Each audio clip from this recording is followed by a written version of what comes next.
Good afternoon, everybody. Welcome again to your favorite show.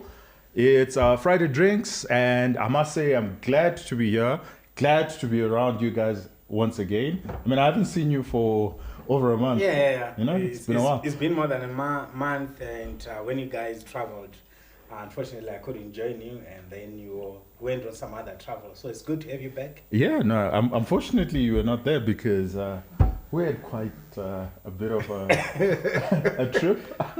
No, it was good fun. It was good fun, right? Yeah, Nairobi was good fun. Yeah, well, I thoroughly enjoyed it. Yeah, so did I. Yeah, so one day should we tell them exactly what happened in Nairobi? No, what happened in Nairobi stays in Nairobi. I think I'll take that. I will take that cue. But it was really fun. Thanks, George, for hosting us. I think Nairobi is just fantastic. And everybody we met, everywhere we went, I think, a lot of people watched the show. Yep. That was quite inspiring. And, we had Tatenda Furisa. I think we just did a clip on X. Yeah, on and X. then he says his mom got, I think, 20 or so people just ringing her and saying, you know what, your son has made so much money. We just heard on X. Well, that's our reach. Yeah. I must say I really liked the clips that you did in Nairobi. Mm-hmm. They were quite informative. So am I going to get paid for that? Surely, I'm waiting for the ZiG account to be credited. I'll pay you in ZiG. In ZiG? Yeah, I'll take ZiG. I'll take ZiG. Yeah. And then last week we had a moment with our resident drunkard being drunk on show. I blame the producer. What happened? What happened there? He's blaming the producer because he's the one who was making him drink, right, Rafaro? Mm-hmm. No, the show started much later, and I was at a resort. So what do people who drink do at a resort? They wait until they've done the show, and then they drink. This chap he knew that we had 2 nights at the resort, and the thing that just after the show, the only thing that we were going to do there was to just have fun, meet people, talk, him having his drink, and he couldn't wait just for an hour. He needed the Dutch courage to speak in front of people. Not really. Look, because he was all bossy about it when I was asking him to prepare a presentation. Like, you CFA people think you're special. You want me to prepare a presentation? I'm an authority in these things, I can speak. So, look, his presentation to our delegates was quite good. Obviously, you could see that it was sort of lubricated with Dutch courage. You see, but after that, everything just went south. Oh my! Do you even remember what happened? No, I remember. So let me tell you an interesting incident that happened when we were in Nairobi. We had dinner, the second dinner. Okay. So we had dinner at 7, and then we had another dinner at like midnight, right? And I think we ate right through to like 1, 2 a.m. No, that was very late. What, you don't remember a thing, because the next morning we were telling about the dinner. It's like, we actually had dinner at midnight. I'm like, yes. And he had, the only evidence he had was actually a photo that he took on his phone. He's like, yeah, you guys are actually right. We had dinner. He had no idea. Midnight. He had no idea. These guys and we had way past my bedtime. And we had a very illuminating discussion with people from Nairobi at midnight, right through to about 2 a.m. Yeah, I know. We were exchanging cultural practices between Zimbabwe and the Kenyans, and you had no idea whatsoever. No, and I think I clocked out at around midnight. Yeah, my memory goes up until around midnight, and after that. Well, 11 actually. Just to correct you, I think 11. After 11, it's lights off. Yeah, that's my bedtime. Well, I think a lot has actually been happening in Zimbabwe. What do you think of the weather? Let's actually. I love the weather. The weather is fantastic. It's really okay. It does get a bit hot, but it's fantastic. I prefer it so much to winter. Okay, I think I prefer it when it starts raining. I think right now it's just scorching. The sun is just like. Oh, you're just annoyed because it didn't rain on your birthday, so you think that's a bad sign. Yes, I am actually. No, usually, in the last 10 years, it rains on my birthday. That's like the sign that the rain season has started. So it's either it's a bad omen or it's climate change. I think it's the former. Look, I also love this weather. Well, you're a farmer, so this is quite an expectant weather for you. Yes, plus also I'm a boy who grew up in the low veld, so we're just used to extreme high temperatures.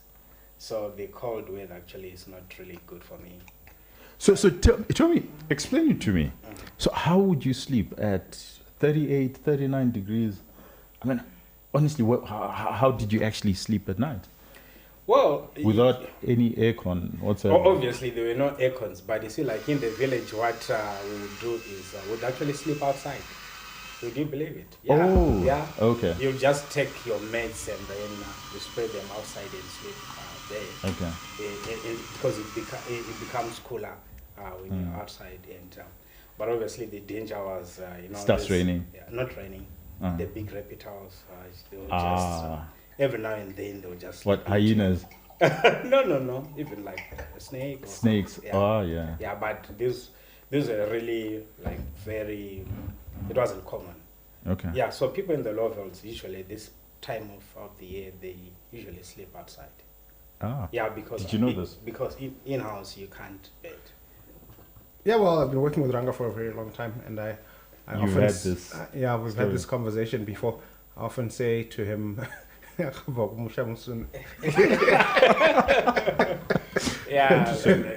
What are you drinking today? So today I'm actually I'm having a red wine, and what's particularly interesting about it is that it's bottled by a Zimbabwean here in Zimbabwe. It's a Spanish wine, so this chap is able to import barrels of the stuff and bottle it here and sell it for only $5. Ah. This is so it's called Zimbins. It's a very cheeky name. Very. But it's actually a Spanish wine, and it's quite good. And it just got me thinking, about the entrepreneurial space. How Zimbabwe used to actually produce wine, but we don't actually make any decent wine. But here you have an entrepreneur who has the passion and is able to import wine from Spain, of all places, and bottle it. And for a $5 wine is actually quite decent. I mean, if a lot of my wine drinking friends wouldn't be able to tell that this is just, dirt cheap. So I'm really impressed with this. So he makes a white wine as well and a whole bunch of other wines. He blends, he also imports from Cape Town in South Africa, and he bottles them and he sells them here, which is quite impressive. Brilliant. As a courtesy to our audience, and they really want to know because they've been asking, please tell them that you're sober. I am reasonably sober, I think. We're having a Malawi shanty. You guys are having your boring drinks on your side of the table, as usual. It's summer. We're having a summer drink. and you are guaranteed that our conversations will never get slayed at any point of the discussions. No. Yeah, I think we'll be very lucid. But I love summer. I love it when it starts raining because it gets green, and I think it's the best time to actually come to Zimbabwe when it's green. It's just the most wondrous and beautiful sight to see when the jacarandas are blooming. Well, the jacarandas have been blooming. Yeah, but then now you have the jacarandas as well as all the other flowers, and it's all green. Before we get the maize crop all over. That's never exciting for me. Did you get annoyed when you see all this maize planted on the side of the road? Yes, I actually get annoyed. That's not city life. No, that's not city life. I think that should remain at the farms. And which is actually very interesting because you are the finance person and we need to discuss this. Like, I still don't get it. Why urban planting, when the fertilizer and all the costs involved, it's actually cheaper for you to just buy a bag of, maize meal. Why are we going out of our way to plant? So when it comes to maize, I think it's a part of our culture. It's a hobby. Yeah, it's a hobby, but also cultural. So you're very right. You could buy, say, it will cost you maybe $1 to buy 7-8 maize cobs. But I don't know if you have experienced that feeling of having to get your own cob from the field. That's what people are always looking for, and it tends to be something easy that we grow up doing for most of us who grew up in the rural areas. And you can't just have a piece of land and leave it open when it's raining. It doesn't make sense. Okay, but I think Ranga is romanticizing this phenomenon. Yeah. I actually think that Zimbabweans are traumatized by food shortages. 2008, drought. 2007. We've had some real hardship in this country, where So what you're saying today is true. Dollar for dollar, it's just cheaper to buy mealie meal outright than try and grow your own crop and then take it to a mill. But there was a point in time where people really suffered and they didn't have that dollar. We could still import. Or you say that they didn't even have the money. But then they still have money for the fertilizer, right? Well, I don't get the sense that this maize that you see growing on the side of the road is fertilized. I think it's just... No, most of it, especially in Harare, because the soils are good and also it receives very good rains. So you don't really have to put much in terms of chemicals and also the fertilizing. So it just means that Goracho is not going to be... No. It can actually be quite good. I do that a lot every year at my house. You don't put fertilizer in your maize crop? We hardly. Just a little bit. I don't remember if we'd used more than 2 bags, but sometimes we really get even like 6 bags of maize after that. Ladies and gentlemen, now we know why the Malawians and the Zambians are producing better yields than Zimbabwe. We don't even put fertilizer in our maize crop. It's expensive. Okay, gentlemen, we've got lots to talk about, but let's get into it. And what I want to start off with is something that we haven't been keeping up with, but we need to talk about it, which is money supply. I think the latest numbers that we have is as of July, and our money supply numbers are now 82% of our money supply is now Nostro, USD Nostro, and it's US $2.3 billion. So that 82 equates to $2.3 billion US, and only $1 billion of that is backed by NOTs and offshore balances by real US dollars. So that gap has actually increased. Okay. What's also interesting is the cash and NOTs has actually reduced over time. I think at our best, it used to be somewhere around 500 million. Used to be cash and NOTs, US dollar cash and NOTs. Mm-hmm. That's now reduced to about 350 cash and NOTs. Mm-hmm. And then about 650 is money that's offshore, sitting offshore. So around about $1 billion. But the Nostro balances are 2.3 billion. So it's increasing. It's 82% of all balances. So basically the remaining 18% would be your Zimdollar. Would be your Zimdollar. Yeah. So I think that's actually quite interesting. And what I would read into that is that the fact that the Zimdollar is well on its way to extinction. Its market share seems to be shrinking all the time. Mm-hmm. So the last time, maybe 4 or 5 months ago, that Zimstats shared with us the split between US dollars and Zimdollars in the economy. It was 76% US dollars, 24% Zimdollars, and it was trending in the direction of more US dollars and less Zimdollars. So what these numbers tell us is that trend hasn't reversed, and the Zimdollar is dying. It's going to end in a whimper. Well, what's interesting is that actually the Zimdollar money supply, so this is just now the Zimdollar component of the money supply, has actually grown by 350%, 390% per annum. So when you look at July last year and July this year, that number is now at 390. And we're told that inflation is geometric, and you're also the mathematician, so you can explain to us. Geometric inflation in Zimbabwe is 18%. How do you reconcile those numbers? Money supply, Zimdollar growing at 390, and then geometric inflation 18%. Zimstats seem to suggest that things are okay. Obviously, there's a disconnect between those two numbers. So the Zimdollar money supply growth is a reflection of the inflationary nature of the Zimbabwe dollar. Where if you look at, so those are July numbers versus July of last year. Certainly the exchange rate, whether you're looking at on the official market or on the parallel market, has actually shown a currency that has actually lost some value. So that actually explains, especially in a situation where maybe one would have to convert from US dollar to Zimdollar.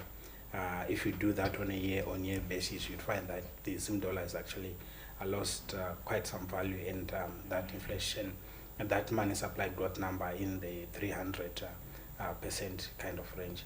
The geometric number, it's actually quite confusing. We thought the blended inflation number was confusing, but this one is actually very, it's actually they're doubling down, and it's just a lot more complex and even more confusing. Like, what exactly are we measuring? Confusing is an understatement. I think it's misleading. It's misleading because, especially for the Zim population, whether the uninitiated, the person on the street, they understand inflation as your money losing value, or maybe the prices of a product that you are buying with this specific currency keep on increasing. That's pretty much the phenomenon that we are seeing on the ground. So it will be very difficult to try and convince them that no, it's only been 18%. But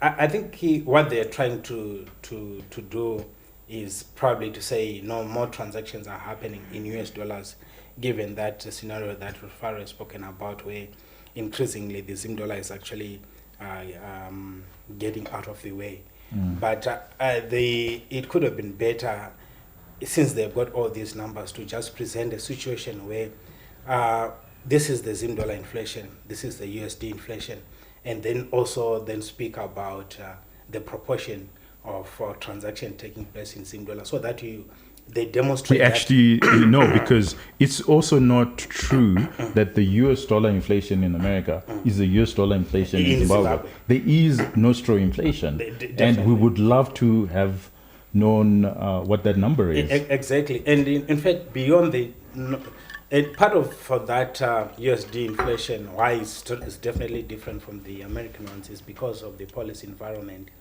So you've got retailers who are told to charge for products at a Zimdollar number that's just only 10% above the auction, and that number must be easily translatable back to the USD. So we have seen actually in the last few months where retailers have had to increase the US dollar prices. So obviously that means a higher USD inflation, specifically for Zimbabwe. So it's really confusing, but I'll be surprised if there's any market player, or especially industrialists and business people, that would actually make decisions on the basis of those geometric numbers. I think the market is policymakers, and it's just their own echo chamber. But Ruvaro, for you, on currency, it looks like we now have 7 currencies in Zimbabwe. So I'm going to go through them. So we've got RTGS, which is our bank transfer and swipes. We've got mobile cash. We've got Nostro, bank transfer and swipe. We've got cash USD. We've got cash bond. We tend to forget about that. They still cash bond that Well, we use. they're not Then bonds. there's gold coins. Actually, cash Zimdollar. They're not bond notes anymore. Oh yeah, that's true. Then we've got gold coins, and now we have ZiG, Ziggy. I saw somewhere it's been the moniker Zig Mali. It makes sense, right? Yeah. So let's talk about it. What is ZG, and what are the characteristics? Look, the ZiG is basically the digital gold token, and basically what it is, in my mind, is another Zimdollar that is supposedly backed by gold.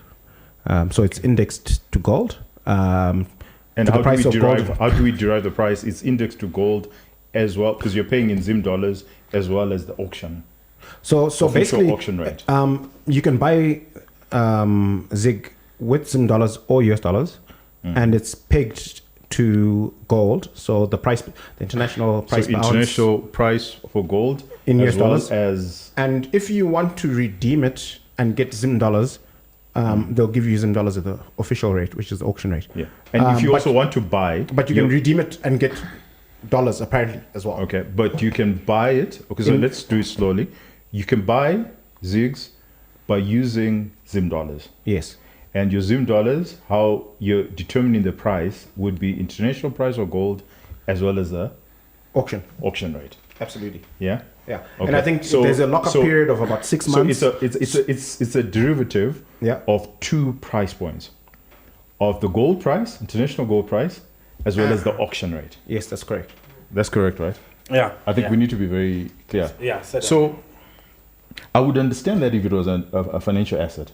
So you've got a financial asset that's tracking the Zimdollar auction rate as well as the gold. And, we all have our predilections. There are some people who will find that exciting. But I don't understand how that moves from being a financial asset to now being a currency that you can actually trade. You have that ability as a medium of exchange. Why would I have a medium of exchange whose price is derived from two different variables, and these variables change every single second? Actually, the price of gold actually changes every second, right? It might not be huge, but it actually changes. And we know that the auction rate changes every day, or supposedly it can change every day. So why would I keep that as a currency? So I can see how I can keep it as a financial asset, but why would I keep that as a currency when I want to trade? If you're a shopkeeper, you're getting this thing, but by the end of the day, prices could have changed. The auction could come and the rate has increased or the rate is reduced. Why would that be useful for a shopkeeper? So that's the risky that the shopkeepers and everyone who is going to be using it, all of us included, will have to deal with. But I think from day one, when starting off with the gold coins, when they were introduced, I think there were hints that this thing was going to graduate into some sort of a currency. Because if you check, they're saying it's actually trying to meet two objectives. So the first one was to do with creating a local store of value, because obviously the Zimdollar has failed dismally on that account. But also along the way, in addition to failing to be a unit of store of value, it also failed in terms of being a medium of exchange. So I think obviously the thinking is they needed to create another currency, as it were, that will be able to achieve those two. I actually see, but the thinking is flawed, because we are making it a currency issue. The reason why the Zimdollar has lost value over the years is not just because it's the Zimdollar. There are things that are happening behind the scenes. Yeah, a critical element or the theory around a currency, it's not just purely medium of exchange. There's also stability. So gold, I can understand the gold price is more or less stable over a longer period of time, but the auction rate is not stable at all, even on a week-on-week basis. Yep, it's changing all the time. So why would I have a store of value I can understand as a store of value and punting on ZiG, but I can't understand why I would then use it as a medium of exchange when it's directly linked to a derivative, which is the auction rate, that changes on a weekly basis. Look, I don't actually have a problem with the volatility, with the value changing all the time, because that's true for all soft currencies. Okay, so on any given Sunday, if you're watching the value of the rand in international markets, or the kwacha in Zambia, or the metcash in Mozambique, it fluctuates all the time against the US dollar and other hard currencies. So, and obviously those countries have high inflation relative to the developed world. So over time, they tend to lose value. If you look at the value of the rand today, it's a circa... But Rufaro, they don't have the alternative, which is US dollar. No. So I've got this currency that's called a medium of exchange and it has this volatility, even if it's rand volatility. But then there's the alternative is US dollar. Why would I hold rand and not US dollars? I think that the fatal mistake here is not so much that they've introduced a new currency that is got two derivatives. I think what they're doing to underpin the strength of the ZiG, which is by linking it to gold, they should simply take this action and apply it to the currency that's already in circulation. They should, and try to link. No, we'll get there. Yeah, we'll get there. So what I'm saying is, because it's the two are related, right? Because we've got a currency that's failing, which is the Zimdollar, the RTGS, right? And they're saying, okay, fine, we understand why the market doesn't like this currency so much. Let's introduce this other currency that's backed by gold. And this is how it's going to transact in a way that's complicated, in a way that I think is also convoluted, right? Which is what you're saying. It's got two derivatives. And so it's going to be even more volatile than a soft currency, because the gold price is also volatile, right? So I think that's the mistake. I understand the motivation, which is to create something that's going to be stable because it's backed by gold. But what I don't understand is, why are we not applying that very same logic to the currency that's already in existence that people are using? You're running ahead of us. We'll get there. But there's an important, because we've been debating this, and there's an important point of departure between you and the rest of us. And I want you to articulate your argument to the audience.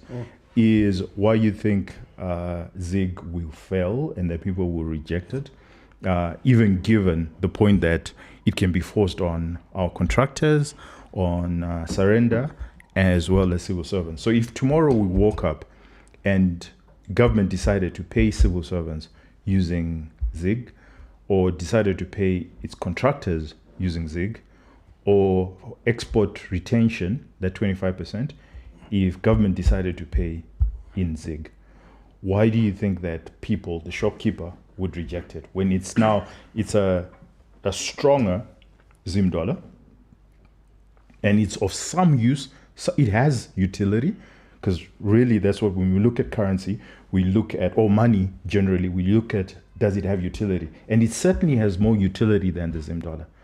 Why do you think that the shopkeeper will reject it? So I think the shopkeeper and the market are the same, right? And so let's look at what's happening in the market before the introduction of the ZiG, right? You've just spoken to the numbers around money supply, that 82% of bank deposits are US dollar nostro and only 18% is Zimdollar. So the share, and that's actually just the portion of money supply that is in formal banking institutions. We're not actually counting US dollar notes in the National Mattress Bank. True. Okay. So, and we know that the informal sector is actually bigger, huge. Okay.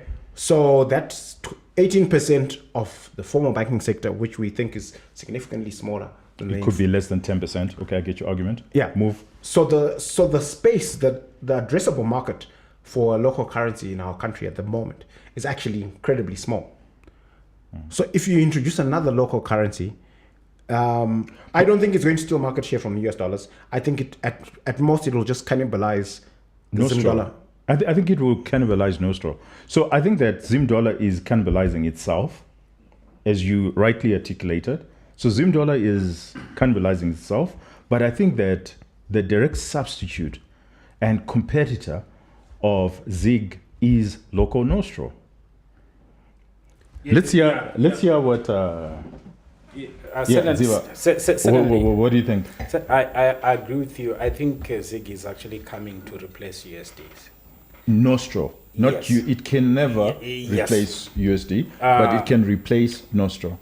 Yeah. Local Nostro. Yeah, local Nostro. And this has been this kind of conversation has been there for some months now, that the authorities were not happy with having USDs being the major transacting currency. So, but in their mind, they acknowledged the fact that the Zimdollar was failing on the issue that I've already articulated. So, I think over time, we should actually expect a scenario where both the USD Nostro and the Zimdollar as we know it are both going to be replaced by ZiG. Yeah. I tend to agree with you. And I think if we remember what happened in May 2016, we were introduced to bond notes.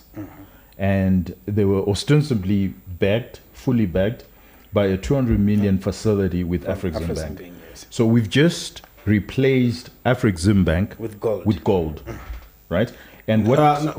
we not gold, but with the government's word that there's gold.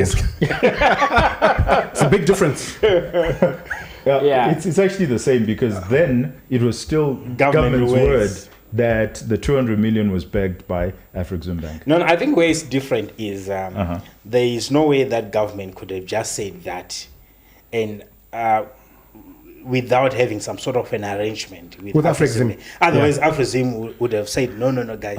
Have you guys? No, I mean they listen. They are not in the habit of coming out in the open or getting into people's affairs. They're not. They're just the banker. You know, Yes, what but you their do name- with the yeah. banker. But You know. maybe they just allowed government of Zimbabwe to use their name. No. But They there's a gave tacit them. approval. If they had a problem, they would have said it. Yes. No, gentlemen, let me rewind and let me remind you. There's a famous photo of a good professor. I think they were somewhere in Asia, where he's got it's a handshake between himself and the CEO of Afreximbank. And the argument then, which he put out, was all the Nostro that was in, all the RTGS that was in the system was now fully backed by Afreximbank. Do you remember this argument? And it turns out it wasn't so. Look, it's like with your banker, right? Your banker gives you money on the ostensible reason that you're going to go into farming, right? If you decide to do whatever, if you decide to go on social media and tell everybody that actually I got money from the bank and it's for my movie or whatever, the bank is not going to contradict you. Like, they don't care. What they care about is your relationship at the bank, not what you say on social media. And I think this was a classic case where the minister, and it's important to note this, that it was not the RBZ governor, it was the minister who came out and explicitly said all the local currency, or all the RTGS, we used to call it RTGS currency then, was fully backed by Afreximbank. He was just making a social media statement. It's got nothing to do with the bank and the lender-borrower relationship. Afreximbank, and that's why even Afreximbank, after that, they kept on giving us money, because as far as their relationship was concerned, it was okay, right? We've seen it. We've seen numerous times where somebody was given a tender, and then on social media, what we saw were shoes. So we're not going down that rabbit hole. But it's got nothing to do with. You have made your point. Yeah. Okay. All right. We can move on. Okay. So. Yeah, but I think just to make my point, to push my point further, because we've spoken about currency boards on the show, and one of the central principles of a currency board is this idea that every unit of currency in issue is actually backed by a basket of hard currencies. And there's a mechanism that is well understood, that is open and transparent, where the entire market can actually see that indeed for every unit of currency issued, there is this basket of foreign hard currencies backing it. So I think it's a noble idea, the idea that we have a currency that's backed by gold. What's missing from all the announcements of the digital gold tokens is this open and transparent mechanism. Well, they say they're open to being audited. So you can come in and you can see whether the gold actually... You see, it should actually be part of the structure. This idea that... Shouldn't be an afterthought. Yeah, and, when you make statements like we're open to being audited, right?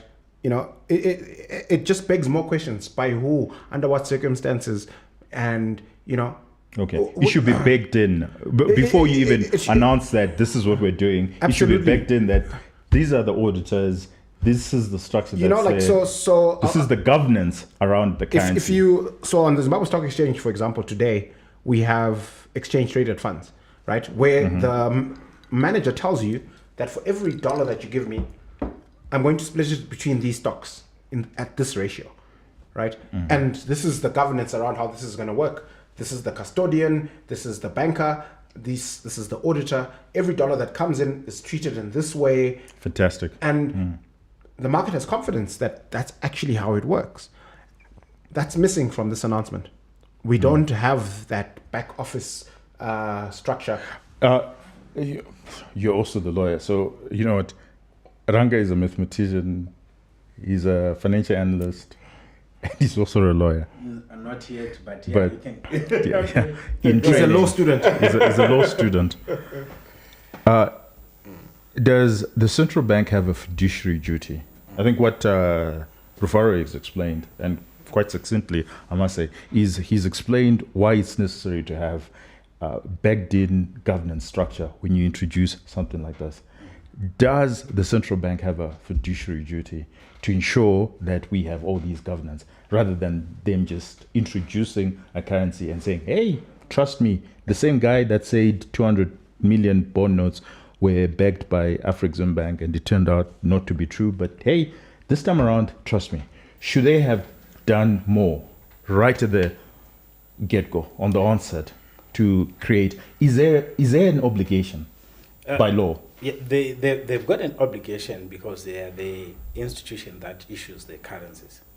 So, and obviously, not only that, not just legal, not just a legal obligation, but also to try and ensure that the objectives, which are the principles are set for them, are met, especially the reason why they've had to introduce another currency.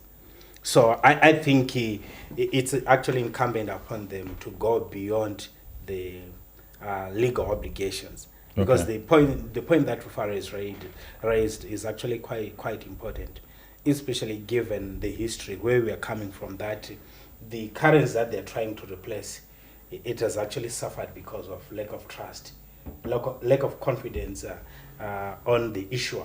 So it's actually incumbent upon the issuer to demonstrate that, look, they've actually thought through this thing, and they're able to allow some scrutiny into their processes, because that's the only way that the public could have confidence in the ZiG. Otherwise, it will actually suffer the same fate that the Zimdollar is actually suffered. Rufaro, do you think we will start getting a ZiG premium? So if somebody, because of all the murkiness that's surrounding it, if somebody brings in a ZiG to you, will we have a black market ZiG?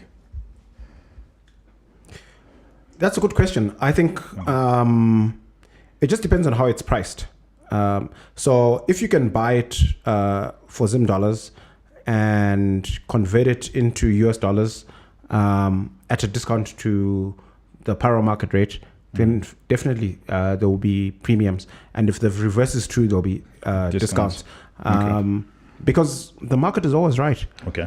It's a nice way for us to segue into the infamous allegations that were made by our good friend, the PEMSEC of Finance and Investment Promotion,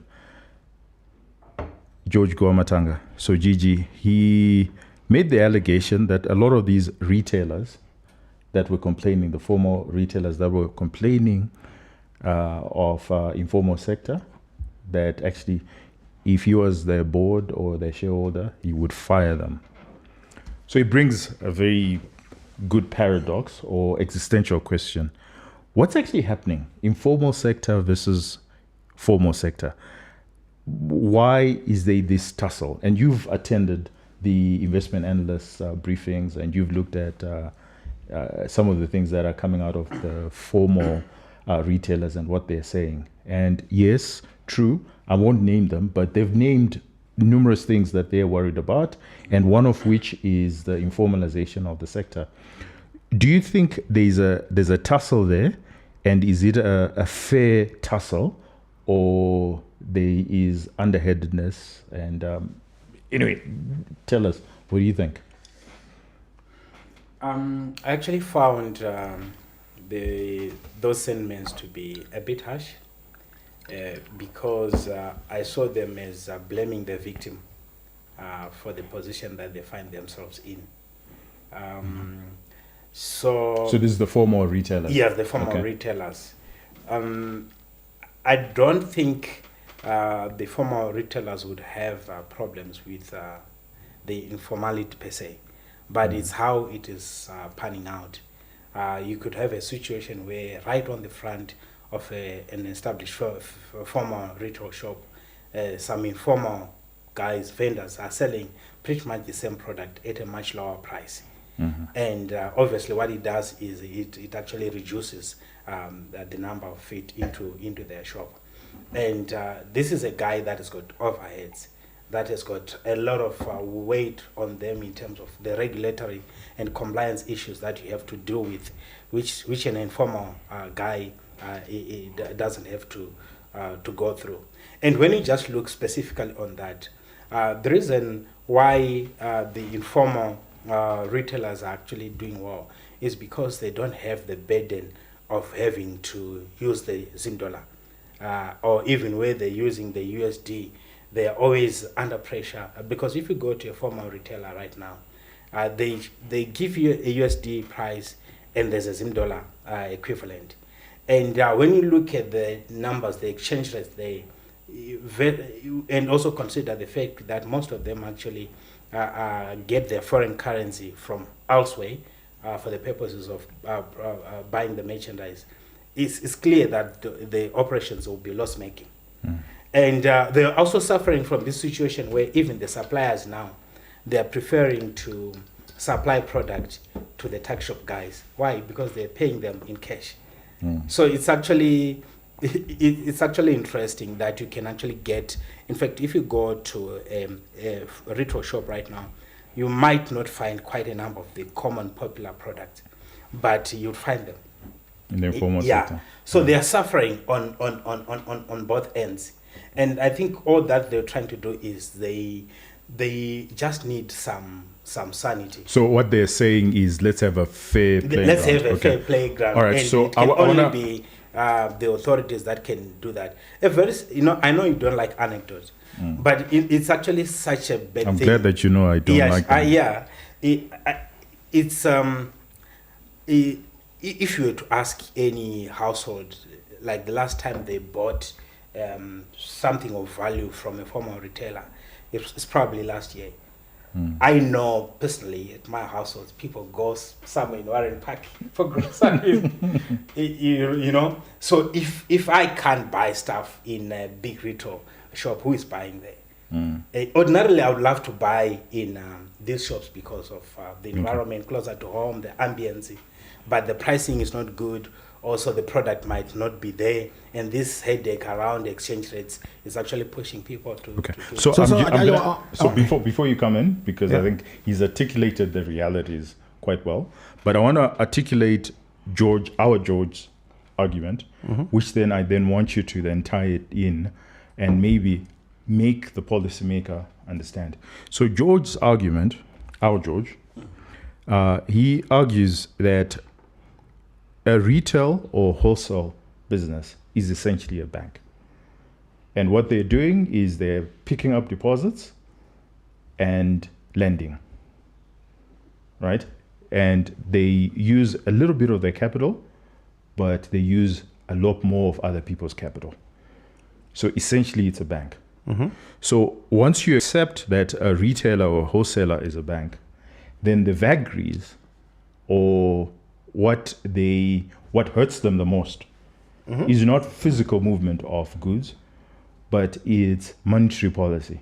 That actually monetary policy, just as how our banks have suffered and the money has moved from formal banking sector, as you have articulated earlier on, and it has moved to the informal sector. To the National Mattress Bank. National Mattress Bank.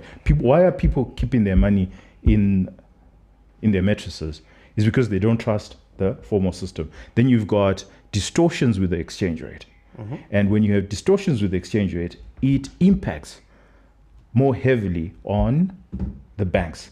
And if you assume that a retailer is essentially a bank with low capital, because that's the other difference. So the regulator in a bank says, hey, you must have as much capital as possible so that you can withstand all the risks that are associated and the shocks that are associated with trading. Whereas in the retail sector, the regulator or the governance structure around it is sort of wild, wild west. Think for yourself. You need more capital. And I think that we've seen even on social media, people make this point that what you're seeing is those retailers with more capital can withstand the shocks. And those retailers with little capital cannot. Because then the exchange rate shock becomes huge and real. But the other difference is our bankers have somewhat weathered the storm.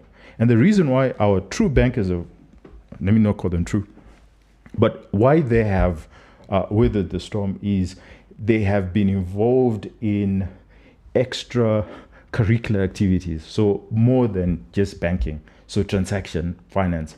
You find that they will make a lot more money from transactions.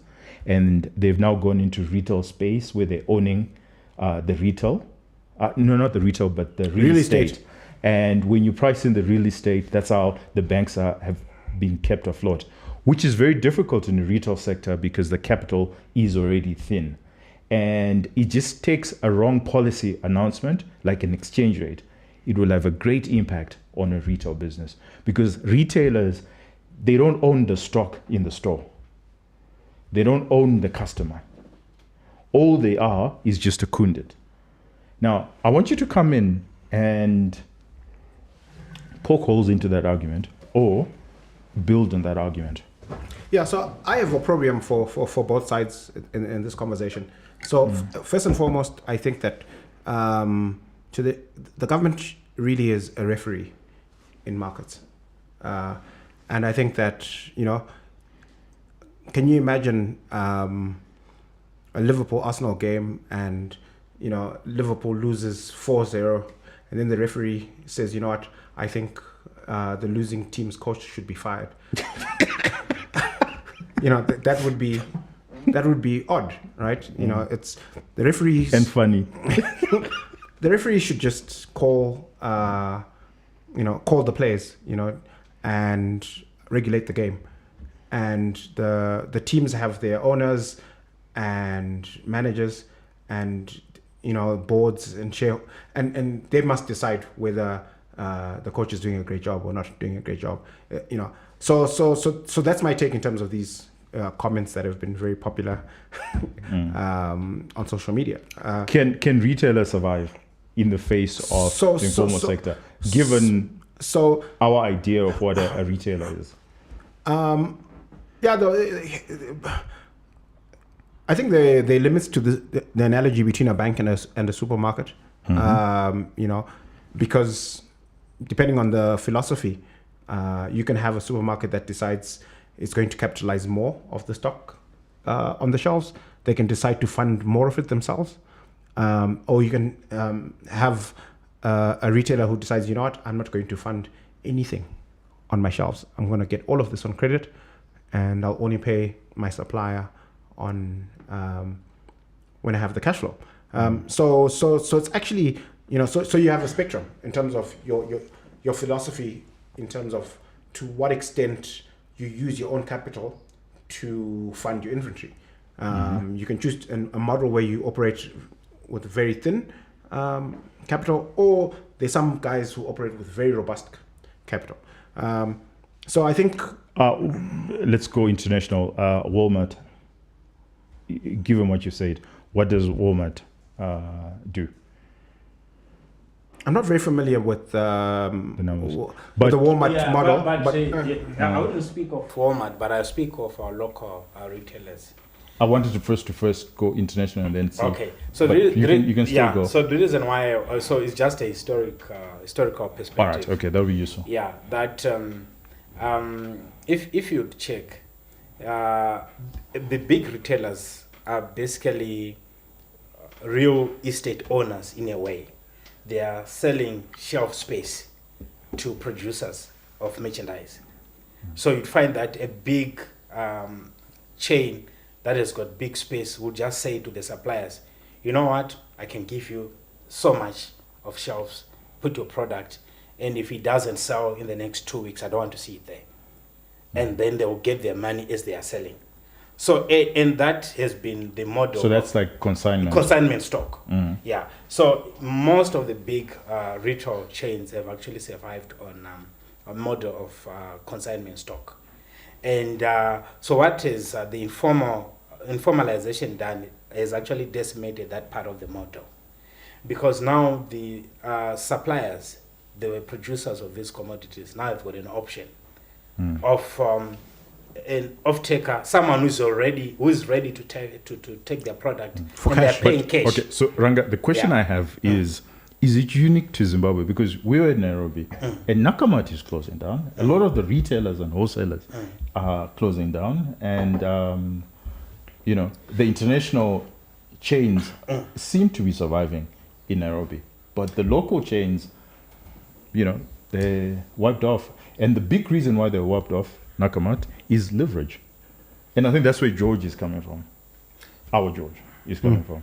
That they were wiped out because when you're highly leveraged in a high interest rate environment, you're in trouble because your business is very low margins.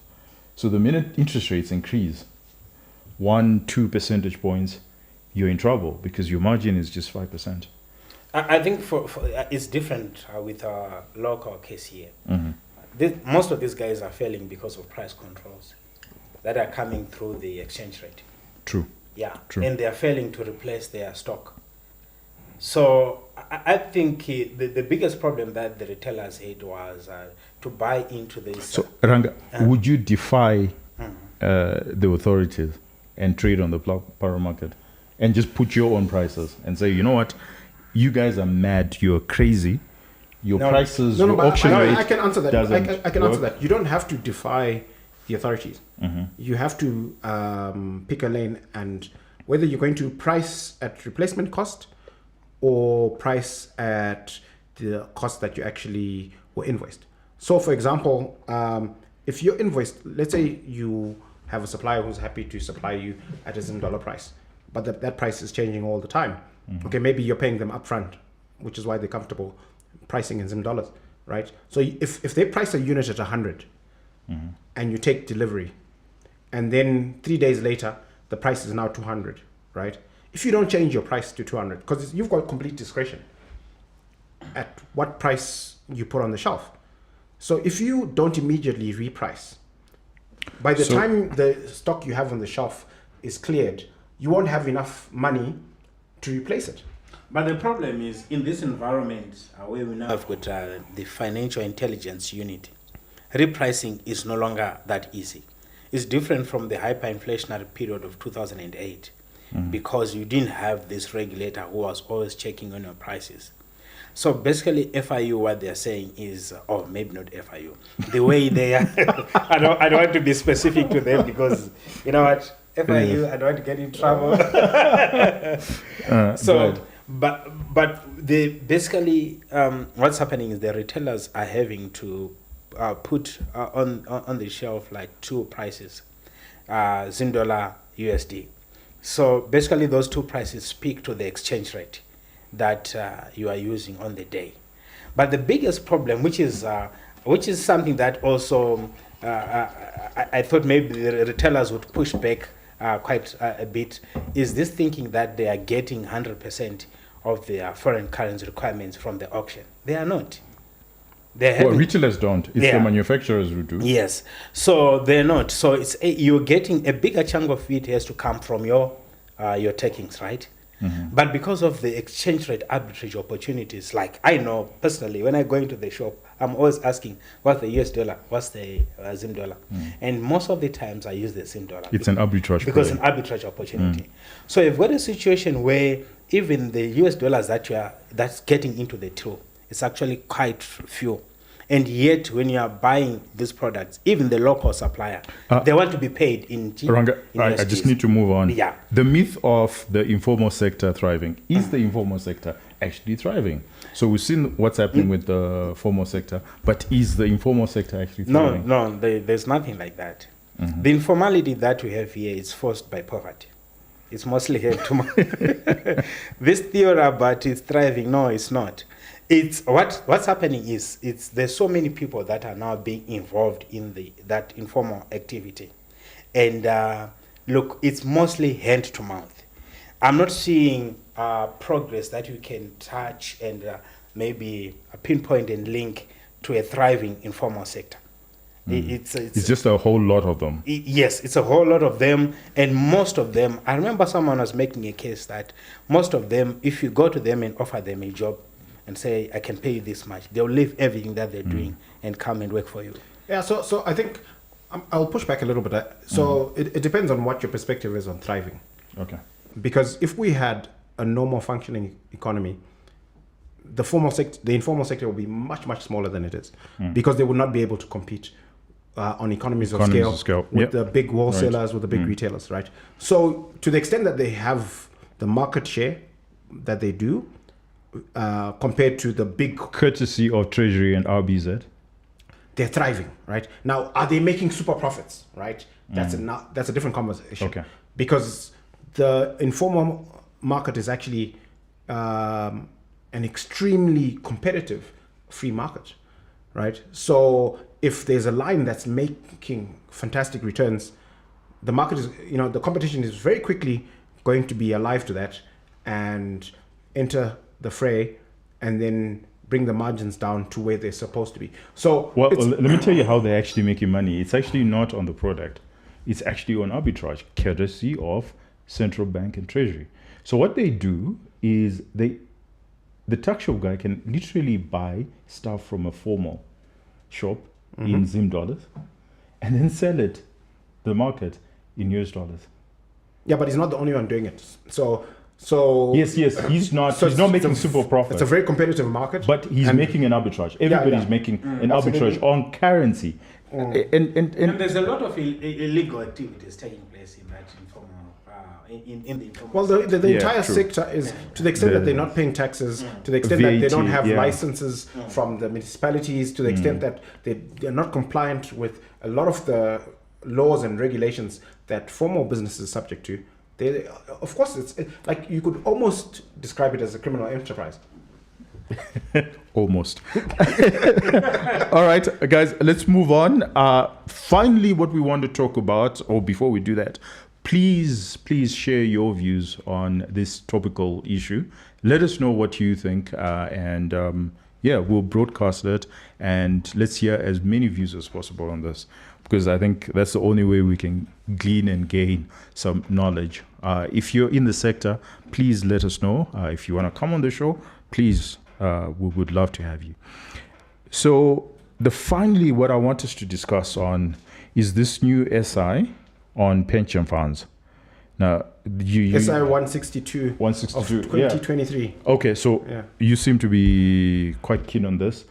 A number of things. So I'll ask you what, or maybe let me read the critical sections, and then let's hear what I can you guys summarize think. it for you. I think Okay. I've gone through Alright. the document. I've seen this guy studying it over the past 2 days. Okay, all right, yeah, please. So summarize it for us. It is a laborious, boring Yeah. document. Okay. But I will start by saying I think the I in this statutory instrument should stand for insanity.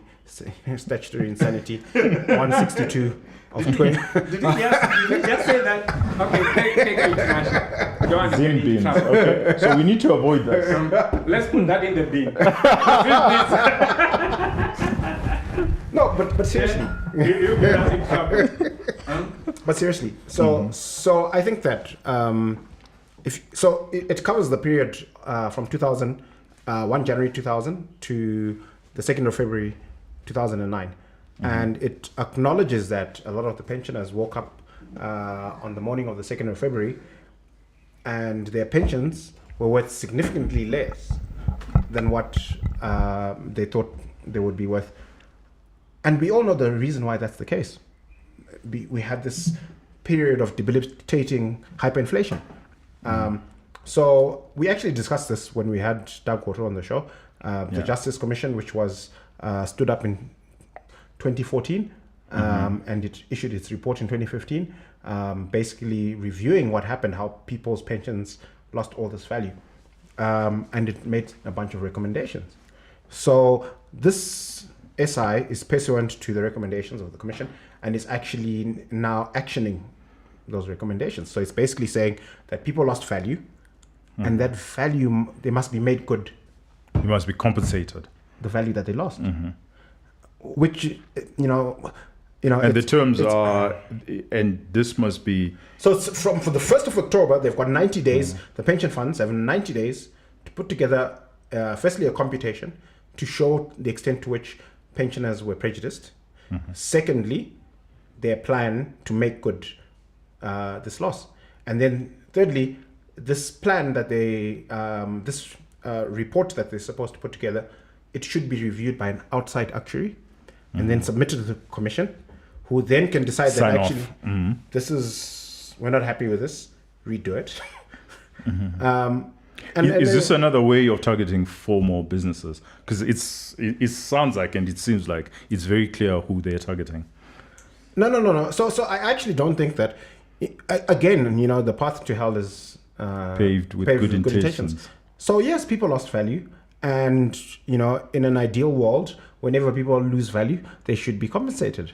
Yeah, but I think where they lose me fundamentally is the primary reason why any value was lost was because of hyperinflation. It was because the government printed such obscene amounts of money, and it was the largest wealth transfer in Zimbabwe's economic history, where you had wealth being transferred from pension funds and people who had bank balances to the state, which was basically printing this money and spending it.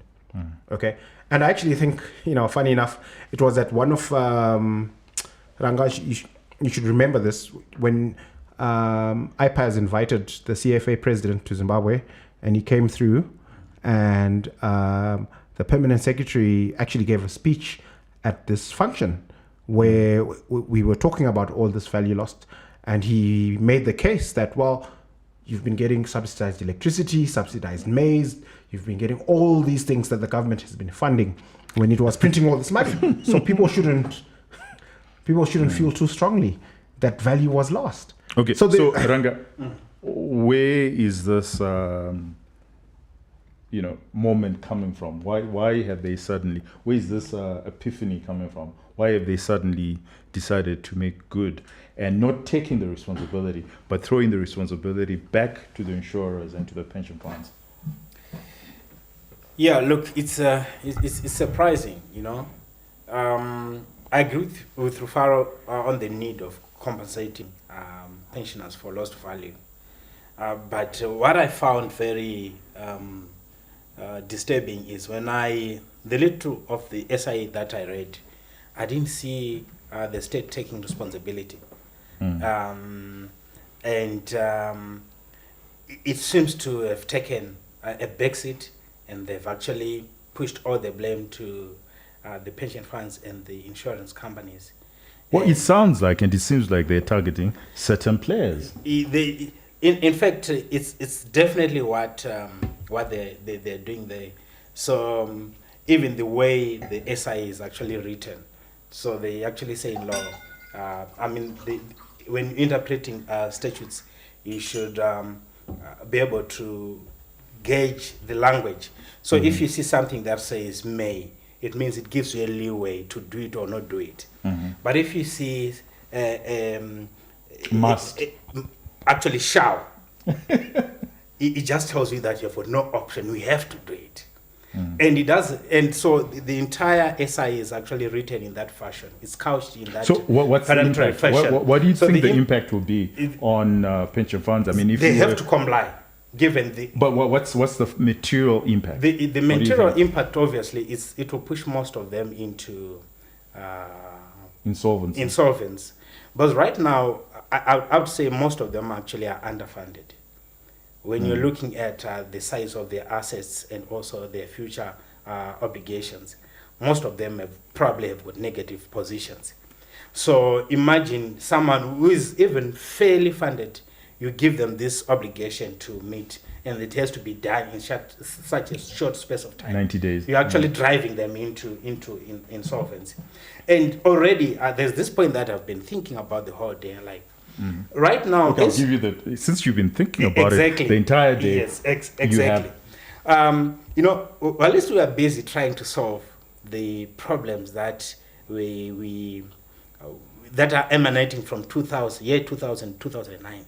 Do they realize that the new problems that are actually happening right now as you speak with these pension funds and insurance companies right now, where their balance sheets over the past 2 years are shrinking, and their future obligations actually are increasing. You look at the size of contributors. The contributors are actually shrinking, but the pensioners that have to be paid, the beneficiaries, the number is actually growing. So instead, I thought maybe they should have looked at it in a more holistic kind of situation.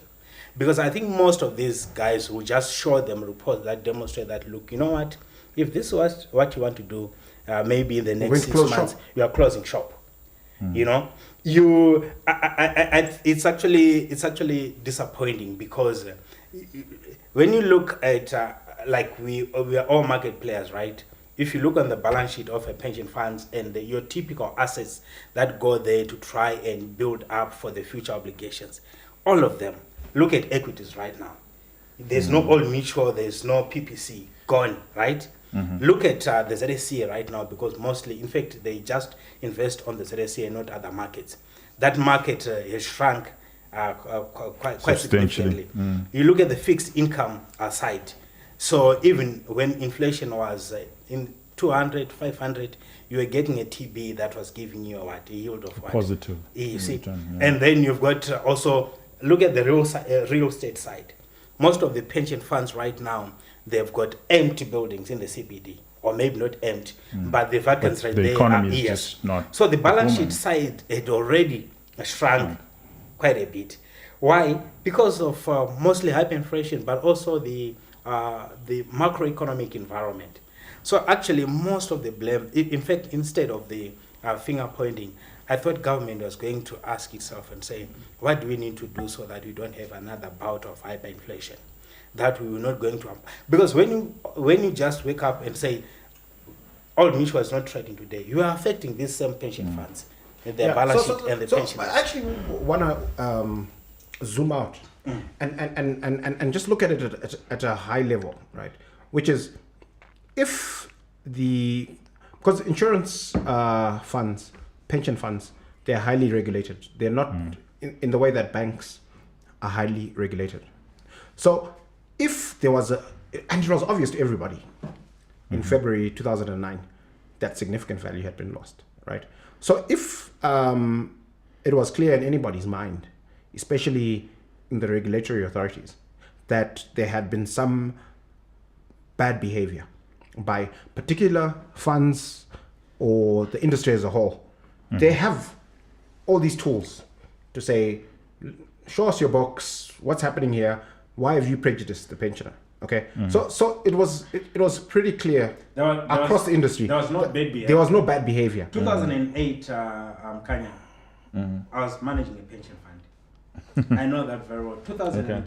In fact, So you have a bias. Yes. no, I've got. That's why he's so passionate about I've it. got living evidence of just watching the decimation happening because of hyperinflation, and I know, like the pension fund that I was working for at the time, we were discussing.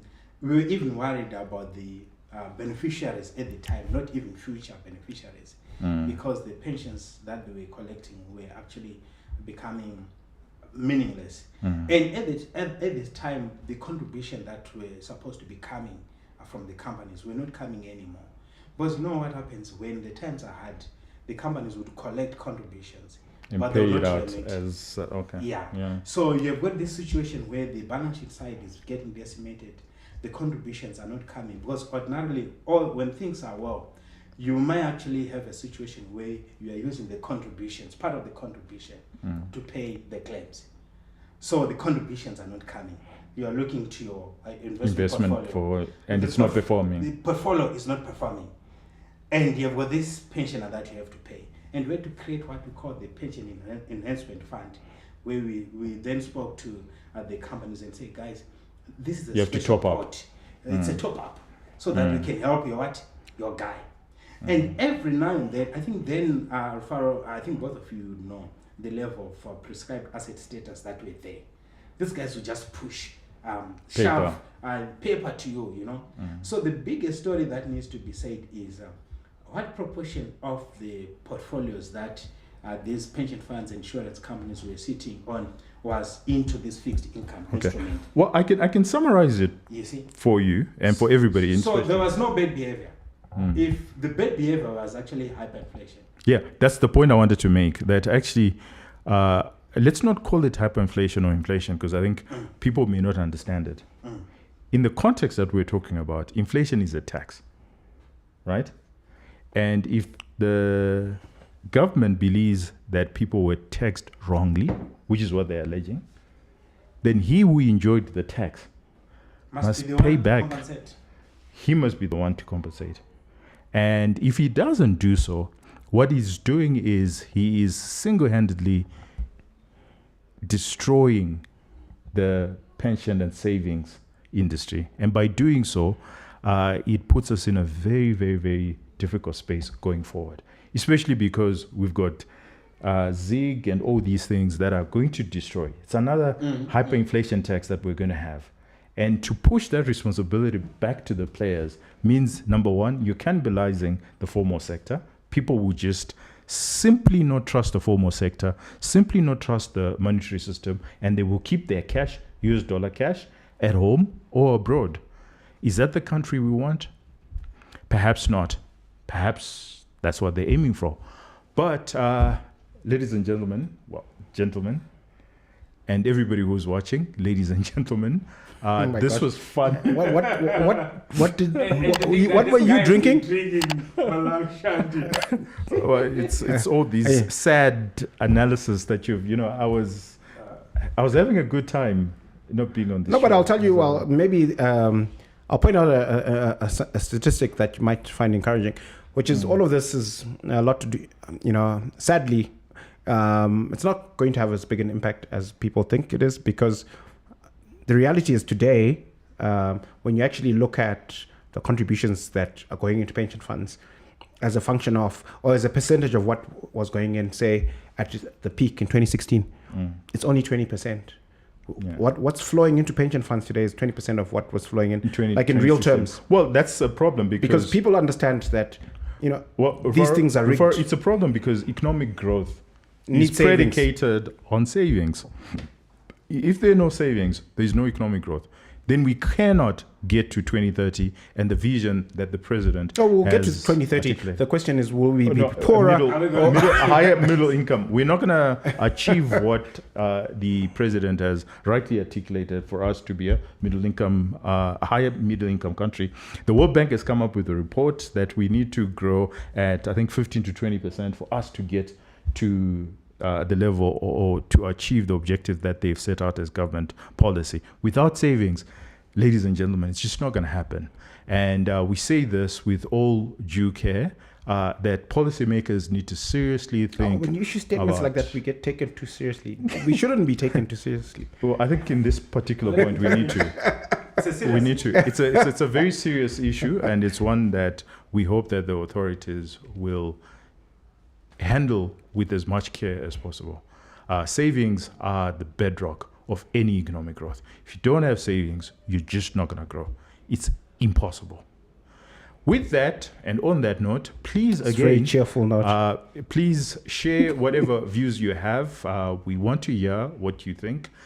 Maybe we have it wrong. Maybe you have some nifty and clever ideas of how we can get around this and how we can actually grow the economy and how we can grow our savings. Otherwise, have yourself a wonderful weekend. We know what we're getting up to. We're going to have as much fun as we can. We're not going to be drinking, and we're going to be watching this man. And we're throwing that in the bin. Yeah. Of course not. The Zim bins. The Zim bin, it has to. Are you kidding? Otherwise, This is actually quite good. cheers.